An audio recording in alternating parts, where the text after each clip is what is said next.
ওই যে এক আজহারি একটু বলেছিল যে একদল খেয়েছে আর একদল খাওয়ার জন্য রেডি হয়ে আছে, কে যেন গায়ে মেখে নিয়েছে। হ্যাঁ, আমারে বললেন, আমি আপনাকে বলছি না, আমি হাদিস বলছি। যদি হাদিসের মাঝে আপনি পড়ে যান তাহলে বুঝবেন আপনার দোষ আছে, আর যদি আপনি না পড়েন তাহলে বুঝবেন আপনি ঠিক আছে। মানিত্তাবাল হুদা বিগাইরিল কুরআন আদাল্লাহুল্লাহ। যারা এখানে যেহেতু আজকে সভাপতি একজন আলেম, শব্দটা আদাল্লাহুল্লাহ দিয়েছেন, আদাল্লাহ ইউদিল্লু, এটা বাবে ইফআল থেকে এসেছে। যদি দল্লা শব্দ দিতেন দল্লা ইয়াদিল্লু সোলাসি মুজাররাদের কায়দা, তাহলে বাংলা অর্থ দাঁড়াতো আপনি নিজেই নিজেকে খারাপ বানিয়ে ফেলেছেন।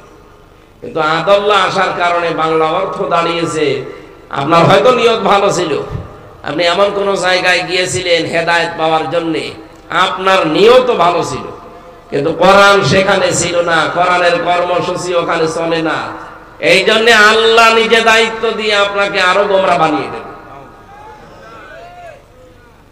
শব্দটা আকাশ পাতাল না, নিজে খারাপ হওয়া আর আল্লাহ নিজে খারাপ বানানো।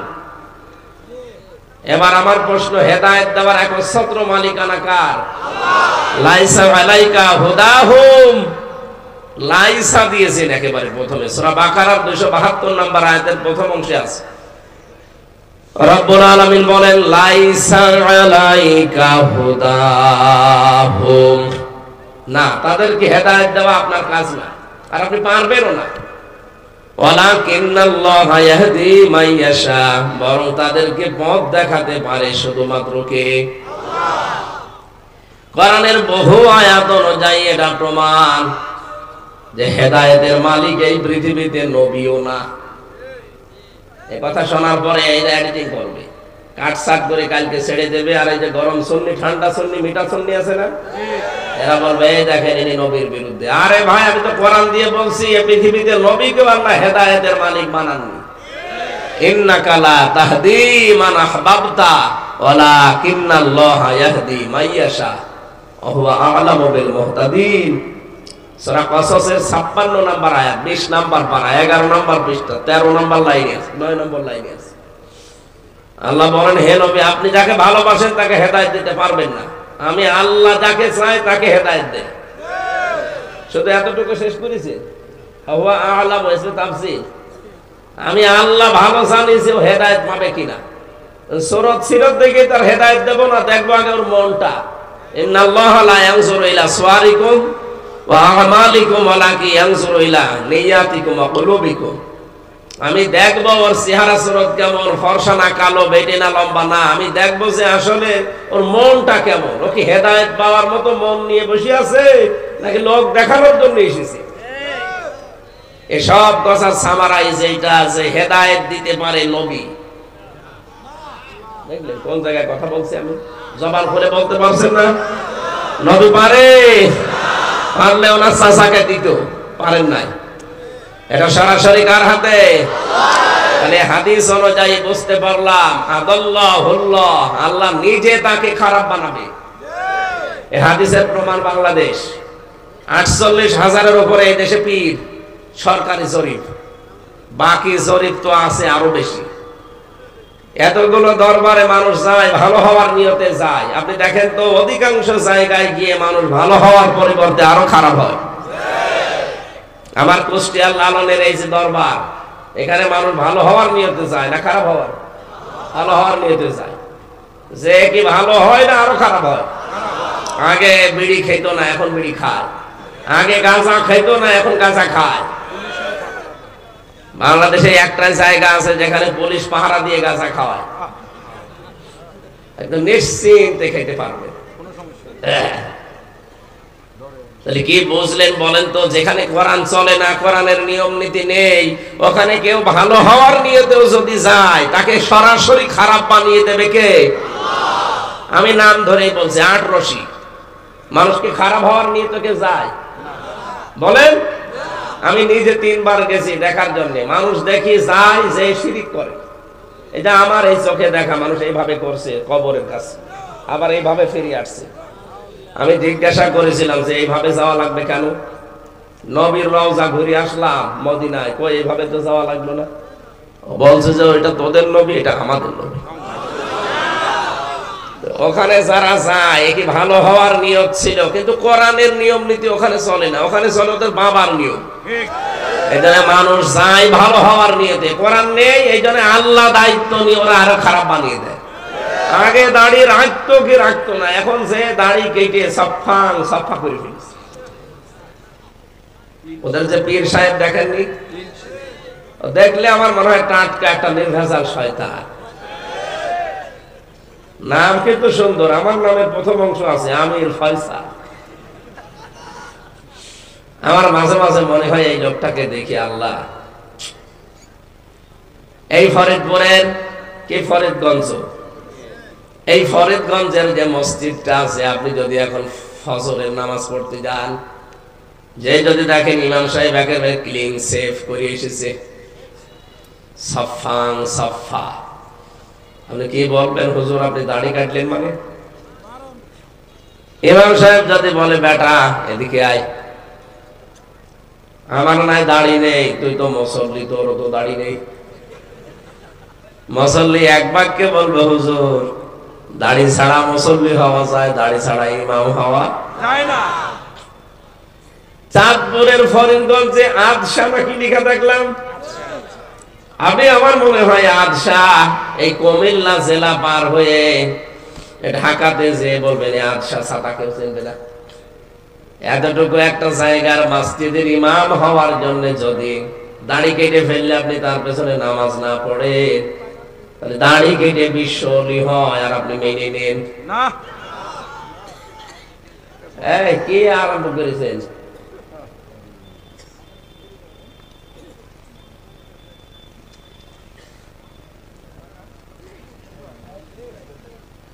এখানে নিয়ে আসেন তো, এই জায়গায় নিয়ে আসেন, এদিকে আসেন।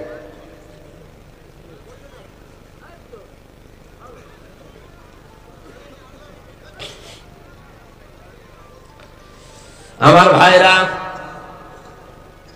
সব কথার এক কথা, এই যেখানে কোরআন নেই সেখানে গেলে আপনার নিয়ত ভালো থাকলেও আপনাকে আল্লাহ খারাপ বানিয়ে দেবে, এইটাই হাদিসের মর্মমানি। কথা বলে না কেন? সুতরাং আজ দেশে ভাবে চিনতে আপনাকে এগাতে হবে, যেখানে কোরআন নেই ওই দরবার যদি আমার বাবাও তৈরি করে আমি ওখানে নেই। ওখানে যদি আমি থাকি আমাকে খারাপ বানাবে কে? দ্বিতীয় পয়েন্ট হচ্ছে, এই দেশে বললাম রাজনৈতিক দল নিবন্ধন এবং নিবন্ধন ছাড়া মিলে প্রায় ৭৩টার উপরে। যে রাজনৈতিক দলের কর্মসূচিতে কোরআন নেই, কোরআনের নিয়ম নীতি নেই, ওই দলের প্রতিষ্ঠাতা আমার বাবা হলেও আমি ওই দলে নেই। এটা অত জোরে বলা লাগবে না, আপনি পারবেন না মানতে। এটা পারবেন কিনা বলেন তো? যারা পারবেন হাত তোলেন তো দেখি। আন্দাজে হাত তুলবেন না।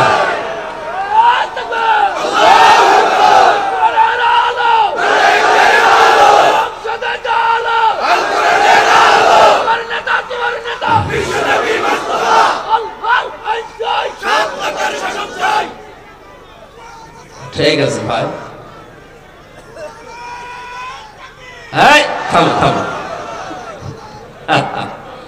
এখানে অনেক মানুষ সাহস করে হাত তুলতে পারে না, কারণ তারা ভয় আছে, না জানি যদি এই কথা রাখতে না পারি। ঠিক আছে, আপনার আমার তো দায়িত্ব আর পিটিয়ে হেদায়েত করা না। ইন্নামা আনতা মুযাক্কির লাস্তা আলাইহিম বিমুসাইতির। হে নবী, আপনাকে আমি উপদেশক বানিয়েছি, আপনি উপদেশ দিন, তাদের কর্ম নিয়ন্ত্রক আপনি না। ফাইন্নামা আলাইকাল বালাগ ওয়া আলাইনাল হিসাব। সূরা বাদের 40 নম্বর আয়াতের শেষের দিকে আছে, হে নবী আপনার দায়িত্ব পৌঁছিয়ে দেওয়া, আর হিসাব নেওয়ার দায়িত্ব কার?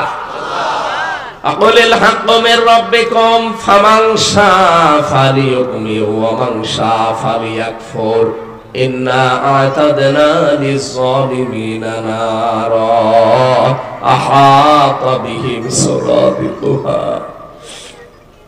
সূরা কাহফের 29 নম্বর আয়াতের প্রথম অংশে আছে, নবী আপনি সঠিক কথা, হক কথা তুলে ধরবেন আমার বান্দা বান্দীদের সামনে। যার ইচ্ছা হয় সে মেনে নেবে, যার ইচ্ছা হয় সে কুফরি করবে। আমি আল্লাহ তো একজন আছি, ইন্না আ'তাদনা লিয-যালিমিনা নারা। জালেমদের জন্য আমি আল্লাহ আগুন তৈরি করে রাখলাম। আহাতা বিহিম সুরাদিকুহা, চারিদিক থেকে তাদের ঢেকে রাখবে। এজন্য আমার দায়িত্ব কুষ্টিয়া থেকে এসেছি সঠিকটা তুলে ধরা। আপনি ইচ্ছা হয় মানেন, ইচ্ছা হয় আপনি অস্বীকার করেন, একজন আছে কিন্তু, কি কথা বলেন না কেন? এই জন্য সত্যকে সত্য জানার পরেও যারা মানে না, হয় তারা ইহুদি নাই খ্রিস্টান। নামের আগে আপনার যতই মুসলমান লেখা থাক, কি কথা বোঝা যায়নি?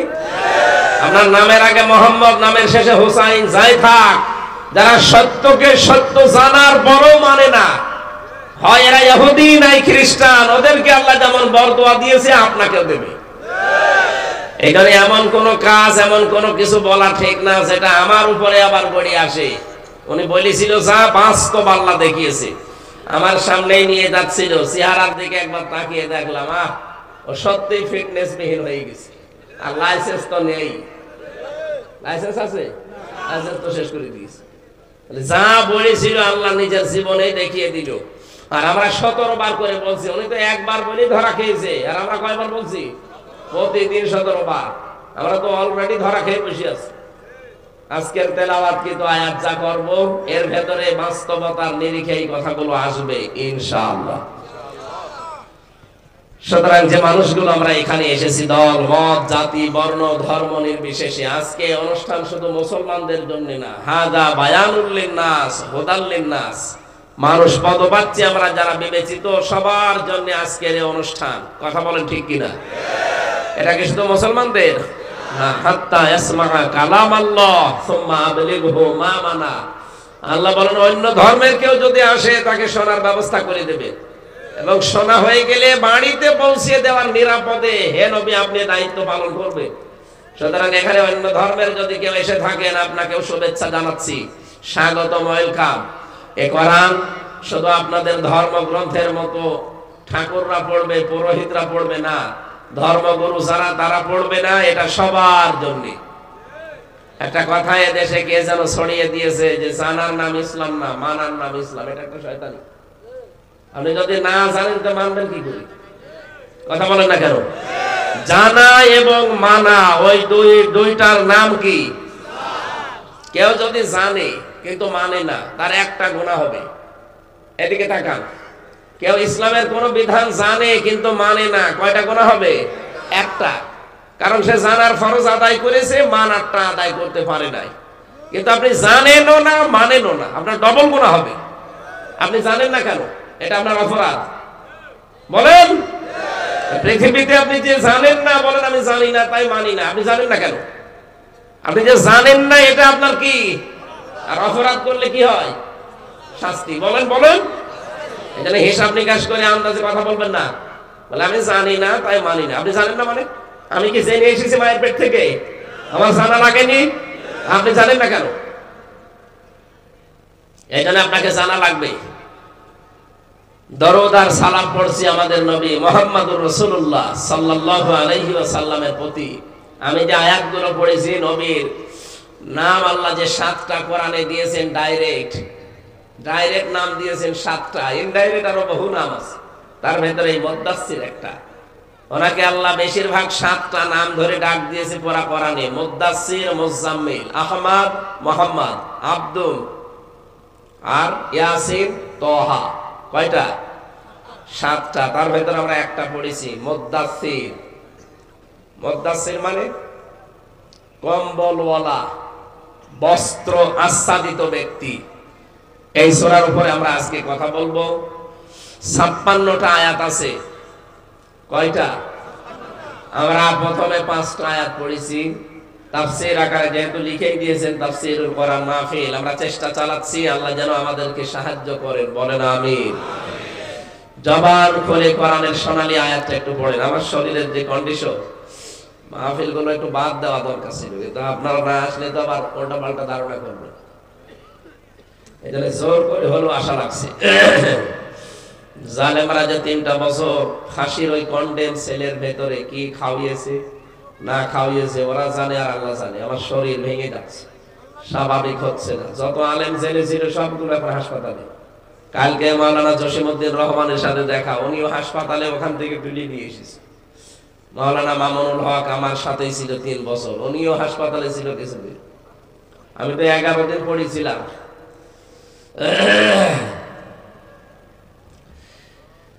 এত বাবার আলা পড়ে যাচ্ছে ভেতরে, কিছুই হচ্ছে না। আমার মনে হয় কিছু ভেতরে ওরা দিয়ে দিয়েছে, কারণ যে খাবার দিত, খাবারের ভেতরে কিছু দিত পয়জন। তাছাড়া আমার স্বাভাবিক হবে না কেন? বাংলাদেশের সর্বোচ্চ ডাক্তার যারা, তাদের দেখালাম, সিঙ্গাপুর মালয়েশিয়া করে আসলাম, কিছুই হচ্ছে না। তার মানে ভেতরে কোনো কিছু সমস্যা হয়েছে। তাছাড়া স্বাভাবিক হওয়ার কথা ছিল। যদিও এসবগুলো আমার আল্লাহর হাতে। ওয়াইদা মারিদতু ফাহুয়া ইয়াশফিন। আমাদের জাতির পিতা ইব্রাহিম নবী দোয়া করেছিলেন, হে আল্লাহ, আমি যখন অসুস্থ হই, শেফা দান করে কে?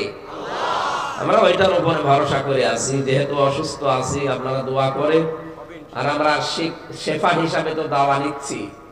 আল্লাহ রাব্বুল আলামিন আমাদের বিশ্বাস অনুযায়ী যেন আমাদের শরীরটাকে আগের অবস্থায় আবার ফিরিয়ে দেয়। আমিন। আগে কেমন টকবক টকবক করতো শরীরটা, 3 বছরে একেবারে নেতিয়ে দিয়েছে চালেরা।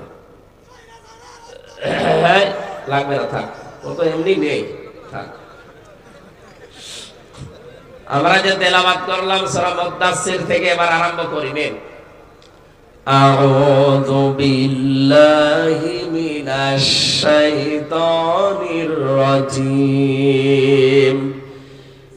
বিসমিল্লাহির রহমানির রহিম।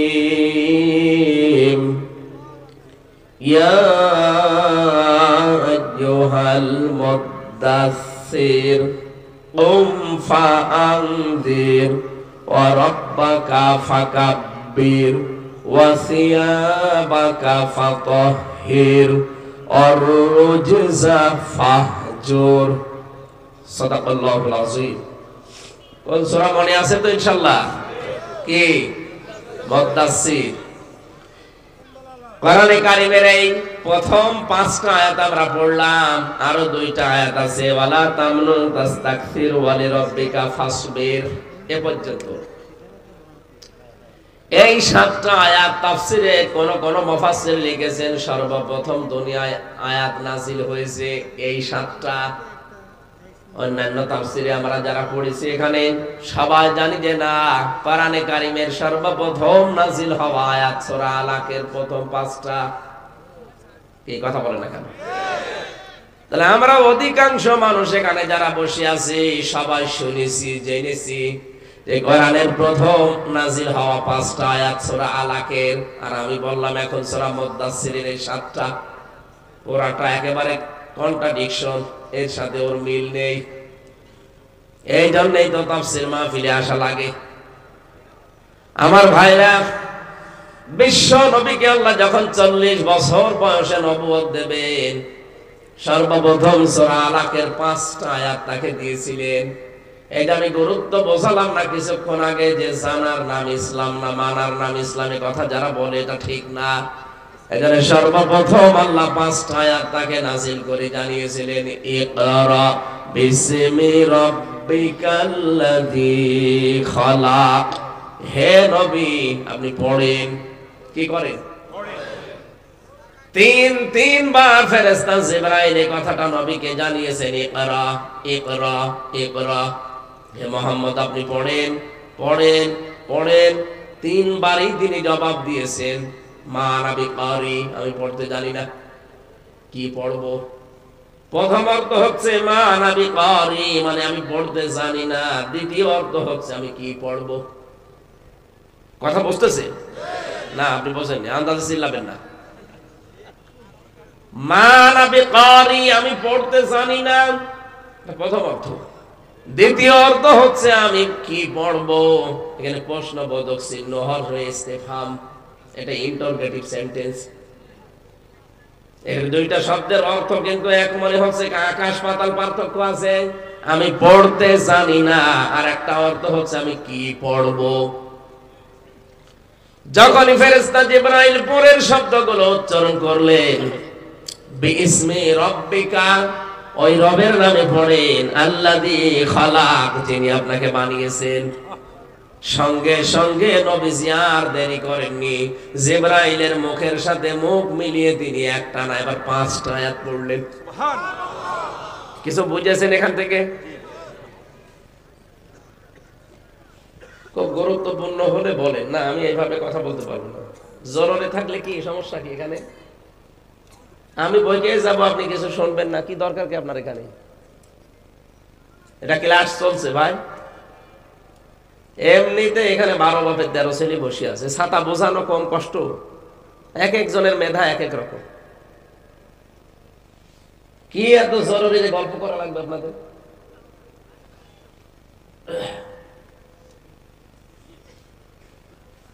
আমি 1 ঘন্টা ক্লাস করাবো, যদি 5টা প্রশ্নের জবাব দিতে আপনি না পারেন তা আপনার এই ছাত্র হয়ে বসে থাকার দরকার আছে? আপনি যে বিড়ি খান,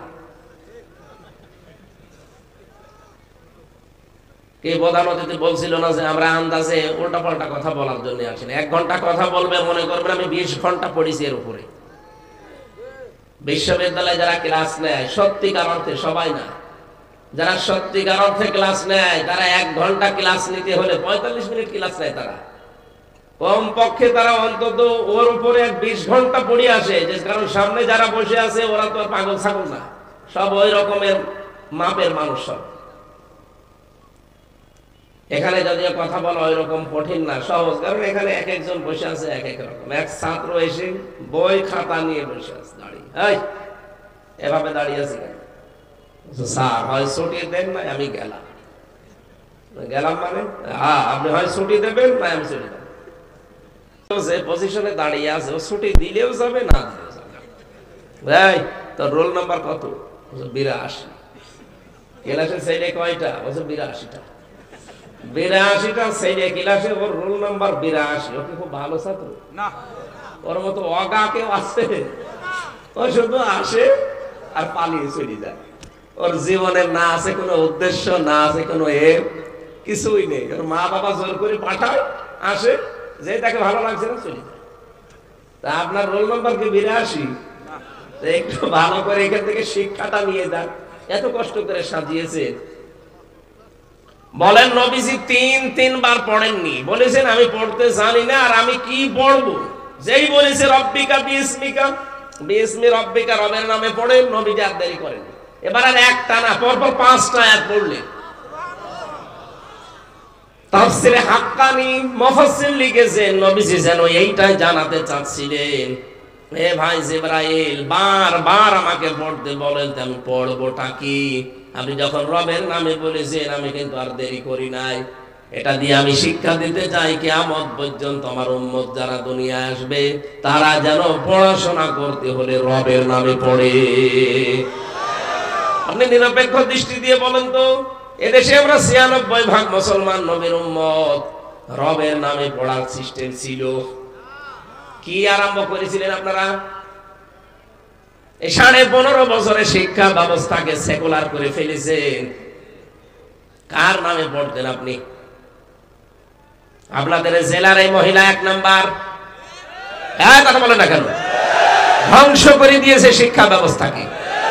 কোথায় নিয়ে গিয়েছিল? এর পরবর্তীতে যে শয়তান এসেছে চট্টগ্রামের নওফেল, এটা ইসকনের সদস্য,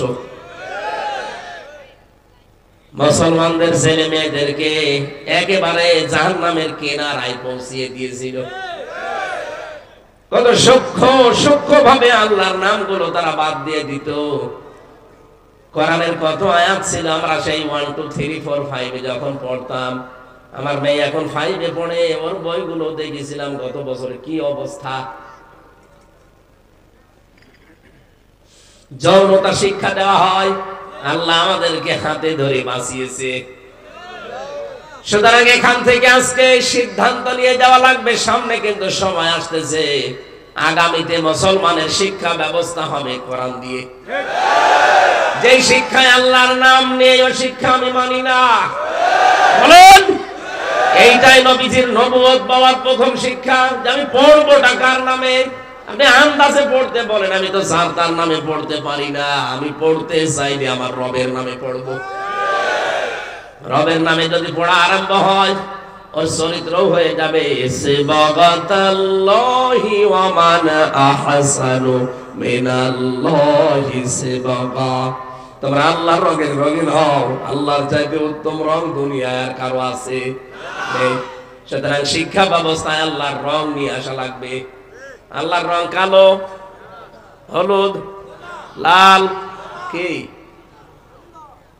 হ্যাঁ না আপনি জানেন না, আন্দাজ বলবেন।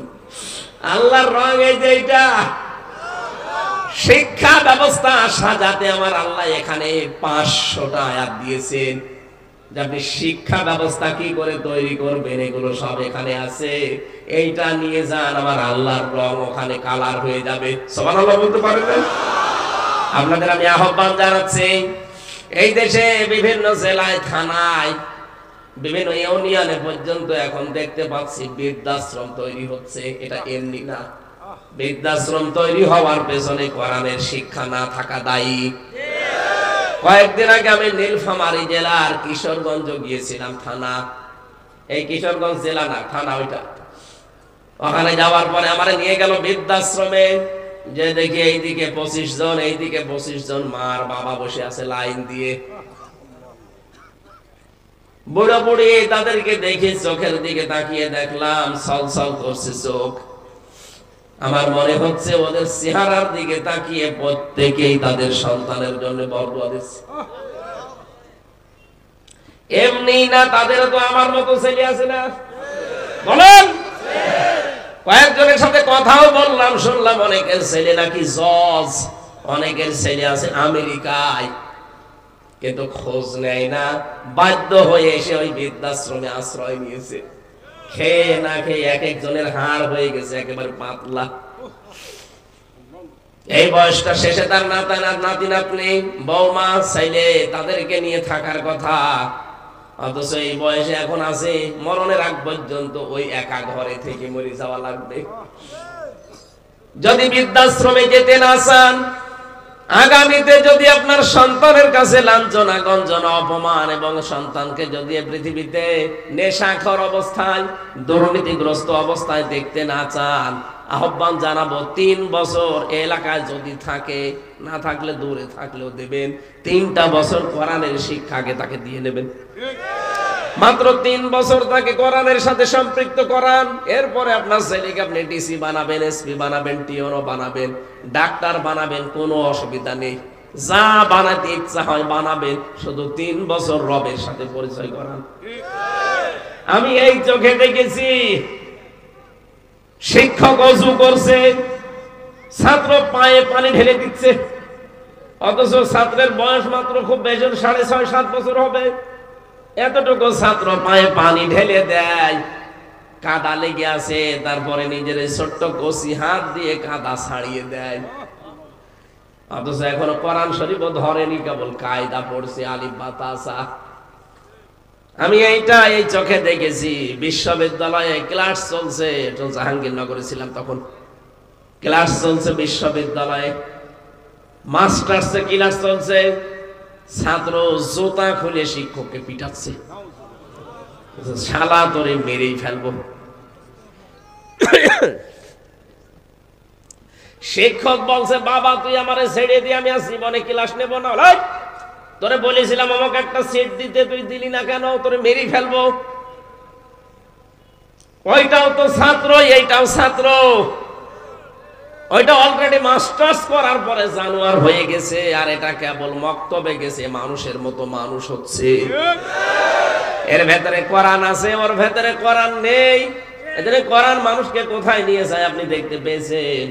নবী মুহাম্মদ রাসূলুল্লাহ এর জন্য পর 3 বার কিন্তু পড়েননি। তিনি জানাতে চেয়েছিলেন কিয়ামত পর্যন্ত আমার উম্মত বলে যারা দাবি করবে, এরা আল্লাহ বাদে কারো নামে পড়বে না। ঠিক আছে না কথা? এখন থেকে আল্লাহ ছাড়া কারো নামে পড়া যাবে না। কিসের বাবার নাম, কিসের মায়ের নাম? নাম হবে কার?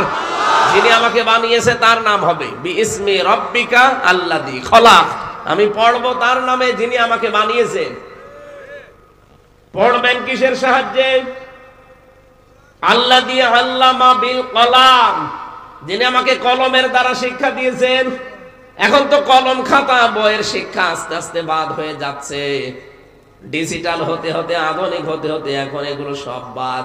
এখন বইয়ের সাথে, খাতার সাথে, কলমের সাথে আমাদের সম্পর্ক আস্তে আস্তে শেষ। আমরা সব হয়ে গেছি ডিজিটাল। কথা বলেন না কেন? এখন লাইব্রেরির সাথে আমাদের সম্পর্ক নেই। আগে বিশ্ববিদ্যালয়ের কেন্দ্রীয় লাইব্রেরিতে দেখতাম ঘন্টার পরে ঘন্টা, 24 ঘন্টা অনেকে পড়ে থাকতো। এক একটা নোট করতে হলে অন্তত 50টা বইয়ের রেফারেন্স দেওয়া লাগে। এখন যারা পাশ করে আসে দেখি না, এদের 50টা না, একটা বইয়ের দেখো পড়া লাগে না। এজন্য আমাদের উচিত হবে এখান থেকে শিক্ষা নিয়ে যাওয়া। আজকে থেকে যতদিন বেঁচে আছি ছেলে মেয়েদেরকে পড়াতে হলে কার নামে পড়াবেন? যেখানে আল্লাহর নামে পড়া নেই ওটা বাদ, ওখানে আমি যাইতে পারি না। পরবর্তীতে আমার ছেলেও মাস্টার্সে পড়ে দেখা যাচ্ছে শিক্ষককে জুতা দিয়ে পিটাচ্ছে। নবীজি ওখান থেকে আসলেন, ভয়ে থরথর করে কাঁপছিলেন। ভালো করে বুঝবেন, আমি কিন্তু 2টা পয়েন্ট নিয়েছিলাম। যে প্রথম আয়াত নাযিল হওয়া ইকরা বিইসমি, অথচ সূরা মুদ্দাসসির ইয়া আইয়ুহাল মুদ্দাসসির এটাও প্রথম আয়াত। কেন 2টা ঝগড়া লেগে যাচ্ছে না? ওখান থেকে আসার পরে বললেন জাম্মিলুনি ইয়া খাদিজা, আমাকে ঢেকে দাও খাদিজা, আমি ভয় পেয়েছি। এবার আসেন মূল কথায়। হযরতে খাদিজা ওই দিন তার স্বামীকে বলেছিলেন ইয়া আবুল কাসেম, ইয়া আবুল কাসেম, হে কাসেমের পিতা আমার স্বামী, আপনি ভয় পাবেন না। কেন ভয় পান? ইন্নাকা লা তাসিলুর রাহিমা, আপনি তো রক্তের সম্পর্কগুলো ঠিক রাখেন। স্ত্রী স্বামীকে উপদেশ দিচ্ছে যে আপনি ভয় পাবেন না, গ্যারান্টি দিচ্ছে যে কিসের ভয় আপনার? ইন্নাকা লা তাসিলুর রাহিমা, লামে তাকিদ দিয়ে জানিয়েছেন অবশ্যই আপনি রক্তের সম্পর্কগুলো তো দুনিয়ায় ঠিক রাখেন। স্বামী আমার, বিশ্বাস করেন যারা রক্তের সম্পর্ক ঠিক রাখে তাদের কোনো ভয় নেই, তাদেরকে আমার আল্লাহ ভয় দেখাতে পারে না। এখান থেকে মাসলা বের হয়, যারা রক্তের সম্পর্ক ঠিক রাখবে না তাদের প্রতি আল্লাহ বিভিন্ন রকমের ভয় চাপিয়ে দেবেন। এদেশে অনেক মানুষ বসে আছে, এখানে দেখতে মনে হয় বেশ ভালোই লাগছে, কিন্তু রক্তের সম্পর্ক ঠিক নেই। বোনের জমি দেওয়া লাগবে, এজন্য বোনের সাথে কথা বলে না। কি এরকম মানুষ নেই? ভাইয়ের জমি জাল দলিল করে নিজের নামে লিখে নিয়েছে। আপনার মাথায় যতই সুন্দর টুপি থাক, বিশাল জুব্বা গায়ে থাক, নামাজ 5 ওয়াক্তের জায়গায় 6 ওয়াক্ত পড়েন, কোনো লাভ হবে না আপনার। কারণ রক্তের সম্পর্ক যারা নষ্ট করে ফেলে এই মানুষগুলোকে আল্লাহ বিভিন্ন ভয় চাপিয়ে দেয়। এই দেশে হাজারো মানুষ আমরা এই লাইনে কিন্তু আছি, যারা পালিয়ে গেছে, এমনি পালিয়ে যায়নি, তাদের সম্পর্ক ঠিক ছিল না। হয় রক্তের সম্পর্ক, নাই আত্মীয়তার সম্পর্ক, নাই দলীয় সম্পর্ক, নাই জনগণের সম্পর্ক। আমরা তো জনগণ ছিলাম এদেশে 18 কোটি, আমাদের সাথে এ মহিলার সম্পর্ক ছিল। আমরা তো ঠিকই আপনার সাথে সম্পর্ক রেখে চলতাম। কেউ আমরা আপনাকে বউ বলে ডাকতাম, কেউ কন্যা বলতাম। কথা বলছেন না কেন? কন্যা বলতাম না, মানুষ কন্যা নাম দিয়েছিলাম আপনাকে। কেউ ববু বলে ডাকতাম, আপা বলে ডাকতাম। জাতির পিতার কন্যা, কত রকমের সম্পর্ক আপনার সাথে ছিল। না আপনি কি করলেন? যাওয়ার সময় জানালেন না, সব সম্পর্ক কাট করে চলে গেলেন। খালি যাওয়ার সময় 14টা ব্রিফকেস পেয়েছে, নিয়ে চলে গেছে। একটা বারের জন্য যদি বলে যেত যে খাওয়া চলে গেলাম, তাও বলে না। আমার মোবাইল নাম্বারটাও জোগাড় করে তো বলতে পারতো যে হামসা 3 বছর জেল খাটালাম, মাফ করে দিও, চলে গেলাম, কিছু বলে না। মানুষের সাথে যাদের সম্পর্ক নেই, আমার আল্লাহ তাদেরকে বিভিন্ন ভয় ভেতরে ঢোকাবে। এই জন্য 5 মিনিট সময়ও পাইনি। রান্না করা খাবার খাবে, সে সময়ও পাই যায়। কথা বলছেন না কেন? সুতরাং রক্তের সম্পর্ক ঠিক রাখার দরকার নেই। এখানে যারা আছেন 3 দিনের বেশি যদি কারোর সাথে দুনিয়ার কোন বিষয় নিয়ে কথাবার্তা বন্ধ করে মারা যান, আল্লাহর কসম আপনি বেঈমান হয়ে মরবেন। এখানে 3 দিন না, এরকম বড় বড় হুজুরও আমরা বসে আছি 3 বছর একজনের সাথে কথা বলি না। এরকম মানুষ নেই দেশে। আপনাকে কিন্তু বিভিন্ন ভয় আল্লাহ ভেতরে ঢুকিয়ে দেবে। সেদিন নাটোর না কোন জায়গা থেকে কুষ্টিয়ায় যাচ্ছিলাম, নাটোর থেকে হয়তো সম্ভবত নাটোর, হঠাৎ গাড়িটা পুলিশে থামিয়ে দিল রাত 2টা বাজে। কি পুলিশ এসে বলছে দাঁড়ান। আমি মনে করলাম হয়তো কিছু নেবে, চা খাওয়ার জন্য মাঝে মাঝে নেয় তো। হুজুর সারা রাত বসে আছি, চা খাবো। কি চা খেতে তো 5 টাকা 10 টাকা লাগে। বলেন না, দামি চা। দামি চা মানে 1-2 হাজার টাকা দেওয়া লাগবে। হঠাৎ দেখি গ্যাস খুলে দিলাম, জ্বালানা। কি হয়েছে ভাই? হুজুর আমার বুকে ফু দিয়ে দেন। কেন? ডিউটি করছিলাম, হঠাৎ দেখি তাল গাছের ভেতরে কি নড়ি উঠছে। এমনি ভয় পেয়েছেন আপনি? ওনার কানটা মুখের কাছে নিয়ে বললাম এদিকে আসেন। সত্যি করে বলবেন আল্লাহর নাম নিয়ে আপনার কি রক্তের সম্পর্ক কারো সাথে ঝামেলা আছে? হুজুর আমি মিথ্যা বলবো না, সত্যি আমার ভাইয়ের সাথে জমি জায়গা নিয়ে ঝামেলা চলছে। আমি তো ধরে ফেলেছি। কারণ যারা মানুষের সাথে সম্পর্ক ঠিক রাখে না তাদের ভেতরে বিভিন্ন রকমের ভয় ঢুকিয়ে দেন কে? স্ত্রী বলছে আপনি ভয় পাবেন না, কারণ আপনাকে আমি দেখেছি রক্তের সম্পর্ক ঠিক রাখতে। চাঁদপুরবাসী, অথচ বাংলাদেশে বহু আলেম, বহু খতিব, বহু পীর সাহেব, বহু মুসলমান আমরা আছি, শুধু স্ত্রীর কারণে আমরা রক্তের সম্পর্ক ঠিক রাখতে পারি না। এরকম বহু দেশে নেই? বর বোন রক্ষা করতে গিয়ে স্বামী শেষ পর্যন্ত নিজের ভাইয়ের সাথে সম্পর্ক খারাপ করে ফেলে না? আমার ভাই এই এলাকায় নেই সব। নিজের বোন একটু বাড়িতে আসবে, কয়দিন থাকবে না, বোর অত্যাচারে আমার বোনের হক আমি আদায় করতে পারি না। সম্মানিত মা বোন যারা এসেছেন, আল্লাহর কসম করে যে কোরআন শরীফ সামনে নিয়ে বলছে আমি একজন স্বামী, জীবনও আপনি স্বামীর মন পাবেন না যতক্ষণ আপনি স্বামীর বোন, স্বামীর ভাই, স্বামীর মা বাবার সাথে নিজের মা বাবার মতো আচরণ না করবেন। এর সাথে আপনি একমত নেই? কারা কারা এর সাথে একমত আছেন? স্বামীরা দেখে, এই স্বামী বাদ দিয়ে হাত তোলা দরকার নেই। এই এলাকায় মনে হয় বিয়ে শাদী বন্ধ হয়ে গেছে। ওই স্বামী কই? ঠিক আছে, যে কয়জন আছে আলহামদুলিল্লাহ। সম্মানিত মা বোন, আপনার দিকে হয়তো ক্যামেরা লাগানো আছে, আপনি তাকান ডিজিটাল পর্দার দিকে, আপনার স্বামী হাত তুলেছে কিনা। অনেক স্বামী হয়তো ভয় পেয়ে মনে করছে রাতে আমার থাকতে দেবে না, এজন্য ভয়তে হাত তুলেনি, কিন্তু বাস্তবে এইটাই। আমি নিজে আমার মন থেকে বলছি, এটা যদিও রেকর্ড হচ্ছে, আমার ম্যাডাম হয়তো লাইভে দেখছে। যা দেখেন দেখেন, বাস্তবতা এটাই। স্বামীর মন জীবনও পাওয়া সম্ভব না যদি স্বামীর মা বাবাকে নিজের মা বাবার মতো মনে না করেন। বহু মহিলা আছে নিজের মা বাবা দোষ করলে মাফ করে দেয়, কিন্তু শ্বশুর শাশুড়ি একটুখানি যদি ভুল করে আগে স্বামীর কানে কানে তুলে দেয়। এরকম ছোট মনের বউ আছে না? কার বর এরকম মন ছোট? হাত তোলেন তো। না, এবার আর হাত তোলার দরকার নেই, কারণ দিনকাল ভালো না। এই শীতের রাতে যদি বাড়ি যাই বাইরে থাকা লাগে। বলেন তো, স্ত্রী বলছে আপনি ভয় পাবেন না, আপনি তো সব সম্পর্ক ঠিক রেখে চলেন, কিন্তু আমরা পারছি না। মা বোনেরা, আপনাকে আমি আহ্বান জানাচ্ছি, আপনি একটু সাহায্য করেন না কেন? কি হবে দুনিয়ায় এগুলো করে? আপনিও হয়তো 50 বছর পরে থাকবেন না, আমিও থাকবো না। কি এই ময়দানে আমরা যারাই আছি, বলেন তো 100 বছর পরে এখানে কেউ আমরা থাকবো? নতুন মানুষ এসে জায়গা চাষ করবে। কার জন্য আপনি কি করছেন? আল্লাহর নবী এভাবে কাঁপতেছেন, কম্বল দিয়ে চাদর দিয়ে ঢাকা আছে শরীরটা, এরপরও তার কাঁপা থামে না। কয়েকদিন চলে গেল, এভাবে ওহী বন্ধ হয়ে গেল। রব্বুল আলামিন এবার 7টা আয়াত নতুন করে নাজিল করলেন। এই সেই 7টা।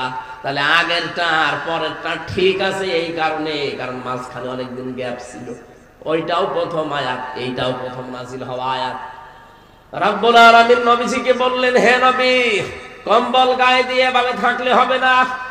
ইয়া আইয়ুহাল মুদ্দাসসির কুম ফাআনদির। ওঠেন, ওঠেন, দাঁড়ান, মানুষদেরকে সতর্ক করেন। কি বিষয়ে সতর্ক করবেন? তাফসীরে হাক্কানির ভেতরে আমি পড়েছি, এখানে প্রায় 27টা পয়েন্ট আছে। মানুষকে সতর্ক করার জন্য বহু নিয়ম নীতি আমার এই কালামে রব্বানিতে আমি দিয়ে দিয়েছি। এগুলো দিয়ে মানুষকে আপনি সতর্ক করবেন। নবীজি এবার সতর্ক আরম্ভ করলেন নিজের পরিবারস্থ লোকদেরকে দিয়ে। ওয়ানজির আশিরাতাকাল আকরাবিন। আল্লাহ পাক বলেন, হে নবী আপনি শুরু করেন আপনার নিকটবর্তী আত্মীয় স্বজন দিয়ে। সুতরাং দাওয়াতি কাজের সিস্টেমই এইটা। নবীজি নিজে দায়ী ইলাল্লাহ ছিলেন। দায়ী ইলাল্লাহ ছিলেন না? নবীজিকে আল্লাহ 5টা নাম ধরে ডাকতেন। কোরআনে কারীমের ভেতরে 7টা পেয়েছি, আর 1-2 আয়াত মিলে আমি 5টা পেয়েছি। ইয়া আইয়ুহান নাবিয়্যু ইন্না আরসালনাকা বিল হাক্কি ইন্না আরসালনাকা শাহিদাও ওয়া মুবাশশিরাও ওয়া নাযীরা ওয়া দা'iয়ান ইলাল্লাহি বিইযনিহি ওয়া সিরাজাম মুনীরা। বলেন আল্লাহু আকবার। রব্বুল আলামিন বলেন, হে নবী আপনাকে আমি পাঠিয়েছি সাক্ষ্যদাতা, সুসংবাদদাতা, সতর্ককারী। কি কারী? বলেন বলেন। আল্লাহর দিকে আপনি ডাকবেন আমার অনুমতি ক্রমে। আপনি তো উজ্জ্বল প্রদীপ। এই 5টা নাম আল্লাহ পাক নবীকে ডাক দিয়েছিলেন সূরা আহজাবের 45-46 নম্বর আয়াতে। এই কারণে এই যে আয়াতগুলো নাযিল হচ্ছে আমি বললাম, ওই সময় ওই দেশের যারা দায়িত্বে ছিল, বিশেষ করে আবু সেহেল আর ওলীদ ইবনে মুগীরা, এই 2 জনের নাম পেয়েছি আমি। এরা 2 জন সঙ্গে সঙ্গে সলা পরামর্শ করে সংসদের বৈঠক ডাক দিয়েছে দারুন নদওয়ায়। বাংলাদেশে যেমন জাতীয় সংসদ, আবু সেহেল যেহেতু রাষ্ট্র ক্ষমতায় ছিল এজন্য ওরও জাতীয় সংসদ ছিল। ওর জাতীয় সংসদের নাম দারুন নদওয়া। দারুন। এখানে ডাক দিল এমপি মন্ত্রী যারা আছে তাদেরকে, সংসদ সদস্য যারা আছে তাদেরকে ডাক দিয়ে তড়ি ঘড়ি করে বলল আজকে আইন পাশ করা লাগবে। মোহাম্মদ দেখছে নতুন নতুন কথাগুলো মানুষকে শোনাচ্ছে। ওর কথার যে ভাব, ওর যে ব্যবহার আচরণ, মানুষ কিন্তু সামনে হজের মৌসুম, সারা বিশ্ব থেকে মানুষ আসবে আকৃষ্ট হয়ে দলে দলে আমাদের ধর্মের লোক কমে যাবে। এটা সারা দুনিয়ায় কিয়ামত পর্যন্ত, দুনিয়া তৈরি হওয়ার পর থেকে আজ পর্যন্ত, এখান থেকে কিয়ামত পর্যন্ত রাষ্ট্রীয় ক্ষমতায় যারা আছে তাদের ভয় এইটাই। তারা জানে যে নবীদের দাওয়াতের যে প্রভাব, নবীদের দাওয়াতের যে সম্মোহনী শক্তি, এইটা আমাদের কথা দ্বারা জীবনও কভার দেওয়া সম্ভব না। সুতরাং তাদের নামে বদনাম দিতে হবে।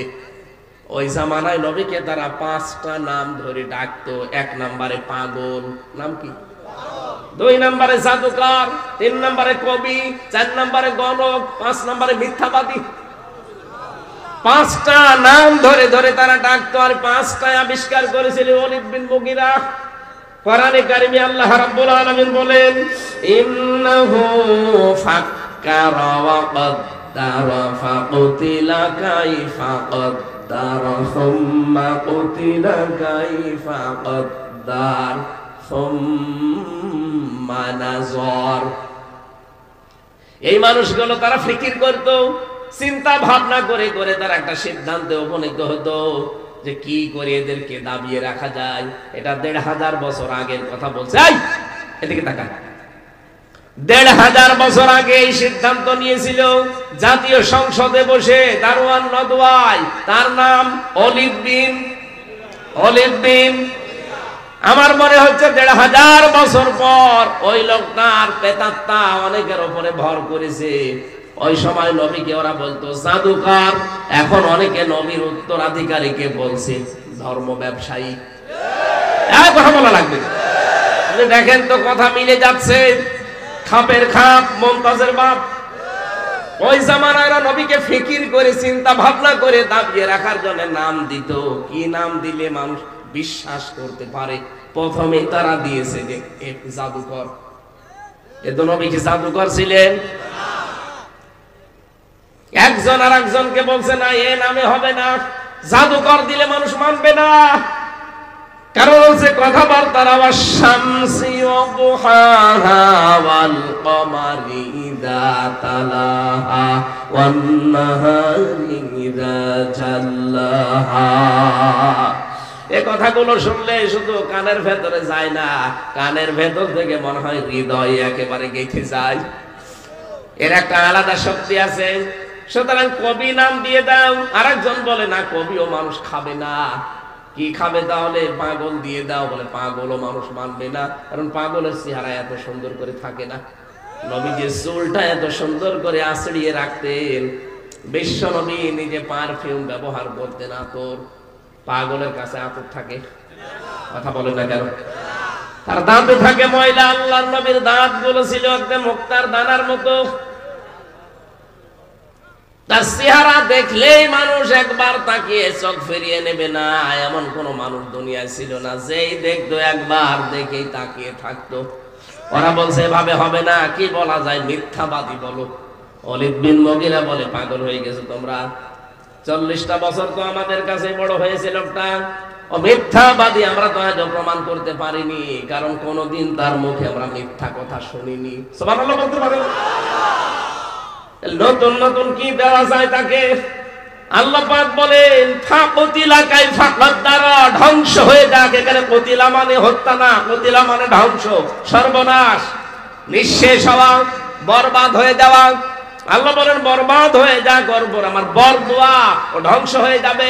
যারা নবীর বিরুদ্ধে এরকম চিন্তা ভাবনা করে নতুন নতুন শব্দ লাগিয়ে দেয়, আল্লাহ নিজে যদিও জবাব দিয়েছেন, ওয়ামা সাহিবুকুম বিমাজনুন, তোমাদের সাথে আমার নবী মুহাম্মদ রাসূলুল্লাহ তিনি পাগল না। কি পাগলামি দেখলে তার ভেতরে? 40 বছর তো তোমাদের কাছে বেড়ে উঠেছে, নতুন নতুন নাম এখন দাও। আরে ভাই 15.5 বছর তো আপনার সাথে আমি ছিলাম, তখন তো ধর্ম ব্যবসায়ী বললেন না, তখন তো রাজাকার বললেন না, তখন তো স্বাধীনতা বিরোধী বললেন না। হঠাৎ করে আপনার কি হয়ে গেল? আপনি ওই জালেমদের মতো আরম্ভ করেছেন। তার মানে আমরা ভালোভাবে বুঝে ফেলেছি আপনার পেছনে কোন দাদা মনে হয় কাটি দিচ্ছে। আপনার এই কিশোরগঞ্জের একজন ফজু পাগলা আছে, আগে ছাত্রলীগের সভাপতি ছিল। হাসিনা নমিনেশন দেয়নি, এজন্য লোকটা পরিবর্তন হয়ে এখন একটা দলে যোগ দিয়েছে। এখনো প্রতিদিন ছড়াচ্ছে যে আলেমরা ধর্ম ব্যবসা আরম্ভ করেছে। আল্লাহ রাব্বুল আলামিন কি দিলেন? সুম্মা কুতিলা কাইফা কাদ্দারা। আমি আবার বলছি ধ্বংস হবে। এবার দোয়াকার এখন যারা নবীর ওয়ারিসদের বিরুদ্ধে, আলেমদের বিরুদ্ধে এই কথাগুলো ছড়ান যে আলেমরা এরা ধর্মের ব্যবসা করে খায়, আল্লাহ যেন এই আয়াতটা তাদের উপরে কার্যকর করে, আর করবেও তাই। ওই জামানার দিকে তাকান। নবীজি কখন কথা শোনার পরে বললেন, তুমি তো কথাগুলো যা বলছো, যার সন্তান তুমি, তোমার বাবার ঠিক নেই। তো একবারেই রেগে গেছে যে কি বললেন? বলে আমি বলি না, আল্লাহ আমাকে বলতে বলেছে। সূরা কলমের ভেতরে 13 নম্বর আয়াতে আছে, নাযাআতাল লিশ উতুল্লিম বা'দা যালিকা সানিম আন কানা যা মালিন ওয়া বানিন। তুমি তো যার সন্তান। এখান থেকে আমি তাফসিরে প্রমাণ পেয়েছি, দুনিয়ায় যারা আলেমদের বিরুদ্ধে ডাইরেক্ট ইনডাইরেক্ট লাগবে, আপনি খোঁজ খবর নিয়ে দেখবেন ওর পেছনে জন্ম ঠিক নেই। বাড়িতে গিয়ে মাকে বলে, মা মোহাম্মদ আমাকে গালি দিয়েছে, তুমি সত্যি করে বলো আমার বাবাকে। ওর মা বলে, তোর বাবা? তোর বাবা? বলে না, ও বাবা আমি মানি না, আমার আসল বাবাকে। কি হয়ে গেল তোর আজকে মাথা খারাপ? বলে এমনি হয়নি, আমাকে মোহাম্মদ গালি দিয়েছে, আমি নাকি যারও সন্তান। কেন গালি দিয়েছে? বলে আমি তাকে পাগল বলেছিলাম। এমনি বলেনি, ওই ছেলে যা বলে তা তো ঠিকই হয়, কারণ তোর জন্ম তোর বাবা দেয়নি, দিয়েছে বাড়ির রাখাল। আর যারা আলেমদের বিরুদ্ধে, আমি নাম ধরে বললাম না, যারা আলেমদের বিরুদ্ধে আছেন, যারা আজহারের মাথাকে 10 লাখ টাকার ঘোষণা দিয়েছেন, আমার মনে হয় আপনারও জন্মের ঠিক নেই, যারও সন্তান আপনি।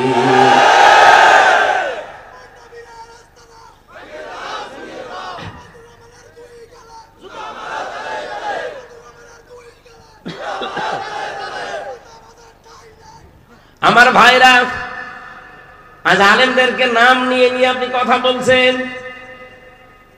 আর আপনার করে বাবার কথা একটাও বলে। এখানে কত শিক্ষিত মানুষ বসে আছে, আপনি একটা ভুল ধরে দেন তো যে এটা আপনি বাবার কথা বললেন। আমি যা পড়িয়ে এসেছি আমি তো তাই বলছি, কথা বলে না কেন? আপনার কাছে ধর্ম ব্যবসা মনে হয়? হ্যাঁ, কোরআন প্রচার করা, কোরআন প্রতিষ্ঠা করা, কোরআন প্রতিষ্ঠার আন্দোলন করা, এটা যদি ধর্ম ব্যবসা হয়, যে হ্যাঁ আমরা এইটাই ধর্ম ব্যবসা, এটা আমি মেনে নিই। এই জন্যই তো আল্লাহ দিয়েছেন অলিরব্বিকা ফাকাব্বির, অলিরব্বিকা ফাসবির। হে নবী, ইসলামের প্রচারে, ইসলামের প্রতিষ্ঠায় যদি ঝামেলা আসে, যদি জুলুম, অত্যাচার, নির্যাতন, উল্টাপাল্টা কথা কেউ বলে, আপনি রবের জন্য ধৈর্য ধারণ করবেন। আমরা কিন্তু ঠিকই এই দেশে রবের জন্যই ধৈর্য ধারণ করেছি, কিছুই বলি না আপনাদেরকে। আপনারা যারা আলেমদেরকে উলট পালট নামে ডাকেন, আপনার ভেতরে যে কি আছে জনগণ কিন্তু জানে। আপনার চরিত্র যে কত খারাপ, আপনি যে কত নিচে নামতে পারেন। আগস্টের 5 তারিখের পর থেকে অনেকে দেখে ফেলেছে, রাত 12:30টায় যায় চাঁদা চাইতে। এই যে নারায়ণগঞ্জের বন্দরে রাত 12:30টায় গেছে চাঁদা চাওয়ার জন্য। সেদিন বাইতুল মোকাররমে চাঁদা চাইতে গিয়ে জনগণ জোতা দিয়ে পিটিয়েছে, জানিয়ে বলছে, এগুলো সব রিপোর্ট আছে।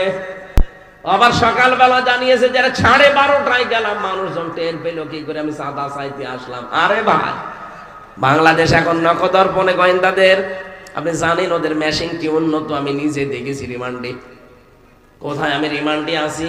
ওই সেই সাতক্ষীরা থেকে মাওলানা আমিরুল ইসলাম বেলালি, উনি আমার বাড়িতে কল দিয়ে কি একটা কথা জিজ্ঞাসা করেছে, ওইটা দেখে ভিডিও আকারে সকালে আমার দেখাচ্ছে। আমি অস্বীকার করবো কি করে? এই দেশটা এখন গোয়েন্দাদের নখদর্পণে। থালার ভেতরে এই যে এই থালা, এখানে কয়টা কুয়া আছে দেখে দেখে আমি বলতে পারবো না। ওদের সামনে কিন্তু এই, আপনি মনে করেন রাত 12:30টায় চাঁদা চাইতে যায়, জানে কি করি? আপনি পায়খানায় বসে কি করেন তা ওরা দেখতে পায়। আপনি আসেন কোথায়? সেদিন আমি গোয়েন্দা বিভাগের সর্বোচ্চ পর্যায়ে যিনি আছেন কথা বললাম যে কি ভাই, বলছে আমরা নখদর্পণে রেখেছি, সব আমাদের একেবারে হাতের তালুর উপরে। আমরা দেখতে চাচ্ছি আগস্টের 5 তারিখের পর থেকে কে কি করে। এমনিতে তারেক জিয়া কালকে, আজকে সকালবেলা দেখেননি, ভিডিও বার্তা পাঠিয়েছে যে থামেন আপনারা, আমরা একটা মাজলুম দল, এই মাজলুম দলকে ডুবিয়ে ফেলার জন্য অনেক কিন্তু রাম আর বাম উঠে পড়ে লেগেছে। এগুলো এই দলের, মাজলুম দলের জন্য এগুলো ক্যান্সার। আমার মনে হয় দলীয় ভাবে সিদ্ধান্ত নিয়ে এই ক্যান্সার গুলোকে পিঠের উপরে বাড়ি দিয়ে ফেলে দেওয়া দরকার, যে তোদের দরকার নেই, যা। দুষ্ট গরুর চাইতে শূন্য গোয়াল। কথা বলেন না কেন? আমাদের ভেতরে দুষ্ট গরু নেই।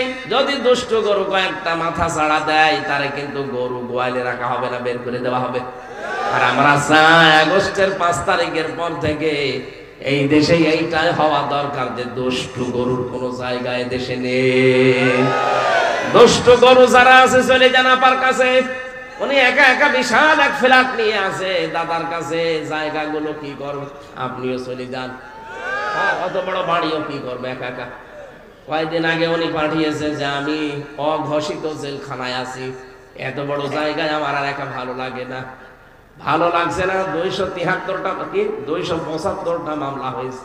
আসেন, ভালো যদি না লাগে ঢাকা কেন্দ্রীয় কারাগার আছে, কাশিমপুর মহিলা কারাগার আছে, ফাঁসির ওই কন্ডেম ছেলে, আমি যেমন ছিলাম আপনাকেও আল্লাহর নাম নিয়ে রেখে দেব, থাকেন পড়ি।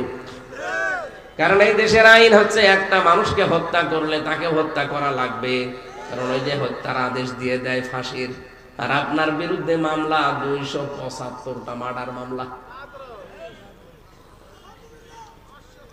মাত্র, মানে একবার একটা দিলেই তো শেষ, আর 274টা থেকে যাচ্ছে। বিশ্ব নবীকে আল্লাহ বলেন আপনি সতর্ক করেন, কি বিষয় করবেন? আমি যে কয়টা পয়েন্ট বললাম, 27টা না, আপনারা তো ঘুমাচ্ছেন। এর 1 নম্বরে আপনি মানুষকে সতর্ক করবেন প্রথমে এই বিষয় নিয়ে যে যেটা করে না ওই দোষ যেন তার উপরে কেউ চাপিয়ে না দেয়। এই বাংলাদেশে এই গুণাটা বেশি। আমি যেটা করি না আন্দাজে আমার উপরে দোষটা চাপিয়ে আমারে কালার করে দেয়। তাকান এই দেশের দিকে। আমারটা নিজেরটা বললাম আমি, কারণ আমি ভিকটিম। আমার যে মামলা দিয়েছিল ওই ছাতা আমি জীবনের নামই শুনিনি। আনসার আর না কি যেন নাম দিয়েছে, ও জীবনে কোনোদিন আনসার আল ইসলাম না বাংলা টিম আমি শুনিনি। অথচ 3টা বছর আমার জীবনে নষ্ট করে দিল এই মামলা দিয়ে। ইমাম মালিক রাহমাতুল্লাহ আলাইহির জামানার একটা হাদিস পড়লাম, ঘটনা পড়লাম। ওনার জামানায় এক মহিলা মারা গেছে, আরেকজন মহিলাকে ডাক দিয়েছে লাশ ধোয়াতে। লাশ ধোয়ানোর জন্য পুরো কমপ্লিট। হঠাৎ করে ময়লা মাটি যা পরিষ্কার ছিল করার পরে রানের উপরে হাত দিয়েছে, হাতটা গেছে আটকিয়ে। ইমাম সাহেব যিনি ছিল, আরো যারা বিচার করতে পারে তাদেরকে ডাক দেওয়া হচ্ছে। সবাই বলছে কাজ করেন। এই মহিলার হাত যেহেতু আর রানের উপর থেকে খোলে না, তাহলে ওই মরা মহিলা যিনি লাশ, ওই লাশের গোশত কেটে ওই জায়গায় বাদ দিয়ে দেন। কিন্তু ওর স্বামী বাদ সেজেছে, আমার স্ত্রী ভালো মানুষ ছিল, মারা গেছে, এখন মরা লাশ কাটবে, আমি কাটতে দেব না, দরকার হয় জীবিত মহিলার হাতে কবজি থেকে কেটে বাদ দিয়ে দেন। এর স্বামী আর সন্তান বাদ সাজে বলে না, আমরা আসলাম উপকারের জন্য, আর আপনি এখন আমাদেরই বাস দেবেন না, কাটতে দেব না। কিন্তু কাটতে না দিলে মহিলা তো বসা পায়খানায় যাবে না, প্রাকৃতিক প্রয়োজন আছে, কয় ঘন্টা থাকবে এভাবে। ওই জামানায় প্রধান বিচারপতি তখন ছিলেন ইমাম মালিক রাহমাতুল্লাহ আলাইহি। মদিনা থেকে তাকে নিয়ে আসা হচ্ছে প্রায় 80 কিলোমিটার দূরে। নিয়ে আসার পরে ইমাম মালিক ওই মহিলাকে পর্দার আড়াল থেকে জিজ্ঞাসা করছে, হে মেয়ে, সত্যি করে বলো এমন কিছু করেছো কিনা? মেয়েটি হাওমাও করে কেঁদে বলে, না আমি কিছুই করিনি, আমার অটোমেটিক হার্ট আটকে গেছে। ইমাম মালিক বলে, না অবশ্যই তুমি কিছু করেছো। ধমক যখন দিয়েছে মেয়েটা বলে, হ্যাঁ আমার একটা কথা মনে হচ্ছে, এর লাশ ধোয়ানোর সময় এর প্রতি একটা খারাপ ধারণা নিক্ষেপ করেছিলাম, যে তোমার দেখতে তো ভালোই মনে হয় কিন্তু তুমি তো ব্যভিচারী। তোমার সাথে আমি সেই দিন একজন পুরুষকে বাড়িতে ঢুকতে দেখলাম, পরবর্তীতে খোঁজ নিয়ে জানলাম যে ওই পুরুষটা তার নিজের ভাইয়ের ছেলে। বলেন তো ভাইয়ের ছেলে সম্পর্কে কি হয়? ফুফু, ফুফু হয়, ফুফু হয় না? একটা ফুফুর সাথে একটা লোক দেখা করতে পারবে না? 14 জন মহিলার সাথে দেখা করা যায় যাচ্ছে, তার ভেতরে ফুফু একজন। আপনি ফুফুর সাথে খারাপ ধারণা করতে পারেন না, কিন্তু আপন ফুফু হওয়া লাগবে। অনেকে পাতানো ফুফু আছে, পাতানো ফুফু হলো ওর মেয়ে আছে, এই কারণে ফুফু পাতিয়েছে। খালা পাতিয়েছে, ধর্ম খালা, খালার মেয়ে আছে এই কারণে ধর্ম খালা। এরকম খালা পাতিয়েছেন কারা হাত বলেন তো? এই এলাকায় মনে হয় সব আল্লাহর ওলি বাস করে। এই যে একটা খারাপ ধারণা তার চরিত্রের উপরে নিক্ষেপ করেছি আমার আল্লাহ। ইমাম মালিক বললেন, হ্যাঁ আমি বুঝে ফেলেছি, এই কারণে তোমাকে আমার আল্লাহ হাতটা আটকিয়েছে। অমাইয়াক সেবে খতিয়াতান সুম্মা ইয়ারমি বিহি বারিআন ফাকাদি হাইতামালা বুহতানা ওয়া ইসমাম মুবিনা। সূরা নিসার 112-13 নম্বর আয়াতে আছে, এই পৃথিবীর ময়দানে কোন মানুষ যদি নিজে অন্যায় করে, আর অন্যায়টা একটা নিরপরাধ মানুষের উপরে চাপিয়ে তাকে কালার করে দেয়, আল্লাহ পাক বলেন সে যেন প্রকাশ্য পাপের বোঝা বহন করে নিয়ে বেড়াচ্ছে। এই মেয়েটার তো কোনো দোষ নেই, কেন এরকম একটা খারাপ ধারণা তার চরিত্রের উপরে নিক্ষেপ করলে? আল্লাহ এই জন্য তোমার এই হাতটা আটকিয়ে দিয়েছে। নবীজির হাদিস থেকে শোনালেন, মান সালিমাল মুসলিমুনা মিন লিসানিহি ওয়া ইয়াদিহি, ওই লোকটাই তো মুসলমান যার হাতের দ্বারা মুখের দ্বারা মানুষ শান্তিতে থাকে। তোমার হাতের দ্বারা তোমার মুখের এই কথার দ্বারাই মেয়েটার চরিত্রের উপরে কালিমা দিলে, আর তোমাকে আমি মাফ করতে পারি, বাঁচিয়ে দিতে পারি, কিন্তু দুইটা শাস্তি নেওয়া লাগবে। সূরা নিসার 4 নম্বর আয়াতে আল্লাহ এই আয়াতটা দিয়ে দলিল দিয়েছেন, ওয়াল্লাযীনা ইয়ারমুনাল মুহসানাতি সুম্মা লাম ইয়াতু বিআরবা'তি শুহাদা ফাজলিদুহুম 80 জালদা ওয়ালা তাকবালু লাহুম শাহাদাতান আবাদা ইলা আখির আয়াত। কোন নিরপরাধ, নিষ্কলুষ, চরিত্রবান, সতী সাধবী কোন মেয়ের উপরে যদি কেউ জেনার তহমত দেয়, ব্যভিচারের দোষ চাপিয়ে দেয়, যদি 4 জন সাক্ষী জোগাড় করতে না পারে, তাহলে তাকে 2টা শাস্তি দুনিয়ায় দেওয়া লাগবে। 1 নম্বরে 80টা বেত মারা লাগবে, 2 নম্বরে তার সাক্ষী আর কোনোদিন গ্রহণযোগ্য হবে না। তুমি যেহেতু কাজটা করেই ফেলেছো, তোমার সাক্ষীও নেই, তুমি আন্দাজে কেন এই মেয়েটার উপরে খারাপ ধারণা নিক্ষেপ করলে? 80টা বেত মারা হবে। বেত না মারলে হাত তো ছুটবে না, কারণ দুনিয়ায় কোন গুনার যদি বিচার হয়ে যায়, কিয়ামতের দিন আল্লাহ ওই বিচার আর ডবল করে না। 79টা বেত মারা হয়ে গেছে, জল্লাদ দিয়ে, চামড়ার চাবুক দিয়ে মারা হচ্ছে। মেয়েটা কাঁদতে কাঁদতে বেহুশ হয়ে যায়, কিন্তু 79টার পরে তারপরও হাত খোলে না। জল্লাদ বলে কি করা যায়? ইমাম মালিক বললেন না, কোরআনের আয়াত মিথ্যা হতে পারে না। ওয়াতাম্মাত কালিমাতু রাব্বিকা সিদকাও ওয়া আদলা লা মুবাদদিলা লিকালিমাতি। সূরা নামের 115 নম্বর আয়াতের প্রথম অংশে আছে, আল্লাহ পাক বলেন, এই কোরআন আমি নাযিল করেছি পরিপূর্ণ সত্য বাণী দিয়ে, ইনসাফ দিয়ে, কখনো কখনো কখনো এটার পরিবর্তন হবে না। সুতরাং 79টা হয়ে গেছে, আর একটা বাকি আছে। আল্লাহর কথা আমি 100 ভাগ বিশ্বাস করি। আরম্ভ করো বিসমিল্লাহ বলি। তিনি যখন 80টা এক বাক্যে আর একটা বাকি আছে, বিসমিল্লাহ বলে দিলেন, চট করে হাত খুলে গেছে। মেয়েটাকে ডাক দিয়ে বলে, তোমার প্রথম শাস্তি শেষ। দ্বিতীয় শাস্তি হচ্ছে, যতদিন বেঁচে আছো কোনদিন তোমার এই অপরাধের কারণে তোমার সাক্ষী আর আদালতে গ্রহণযোগ্য হবে না। আজ বাংলাদেশে আয়াতটা যদি সংসদে থাকতো, এদেশের কত মানুষের মিথ্যা সাক্ষী বাতিল হয়ে যেত। আল্লামা সাঈদীর বিরুদ্ধে সাক্ষী দিয়েছে, 71-এর সাক্ষী দেবে, 75-এ তার জন্ম। আমার বিরুদ্ধে তো 4 জন সাক্ষী ওরা জোগাড় করেছিল, জীবনে ওদের কোনোদিন দেখিও নাই, তারা আমার দেখে নাই, কারণ আমি চিনিও না তাদের। আজ যদি একটা নিরপরাধ মানুষের উপরে দোষ চাপিয়ে তার জীবনটা নষ্ট করে দেয় মানুষ, মিথ্যা মামলা দিয়ে, মিথ্যা সাক্ষী দিয়ে, এটা যদি বন্ধ হয়ে যেত, বাংলাদেশে 1,10,000 মানুষ জেল খাটতেছে, আমার মনে হয় অনেকেই বিনা কারণে নির্দোষ প্রমাণ হয়ে বেরিয়ে যেত। আমরা চাই এদেশে যারা নিরপরাধ বিনা কারণে আজ অন্ধকার প্রকোষ্ঠে ঝুলে ঝুলে মরছে, বিশেষ করে এটিএম আজহারুল ইসলাম, লোকটা এখনো পর্যন্ত 17 বছর জেল খাটতেছে। লুৎফুজ্জামান বাবর যদি 17 বছর পরে বের হতে পারে, তারেক জিয়ার পিএস মিয়া নুরউদ্দিন অপু ভাই যদি বের হতে পারে, তারেক জিয়া সাহেবের বন্ধু গিয়াসউদ্দিন মামুন যদি বের হতে পারে 17 বছর পর, আমরা চাইবো এই মুহূর্তে আজহারুল ইসলামকে মুক্তি দেওয়া হোক।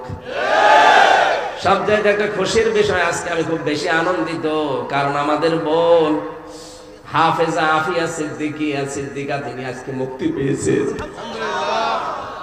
আমেরিকার জেলখানা থেকে আজকে সকালবেলা মুক্তি পেয়েছেন। একদিকে কোরআনের হাফেজ, আর একদিকে বিজ্ঞানী, মুসলমানদের একটা সম্পদ হাফেজা আফিয়া সিদ্দিকা। আল্লাহ তার বাকি জীবনটা যেন হায়াতে তাইয়্যিবা সিহাতে কুল্লিয়া বানিয়ে দেন, বলেন আমিন। আরে ভাই, জেলখানা থেকে মুক্তি পেলে যে কত আনন্দ লাগে, এটা তো আমার ছাড়া আপনি বুঝবেন না, আমি নিজে দিতেছি।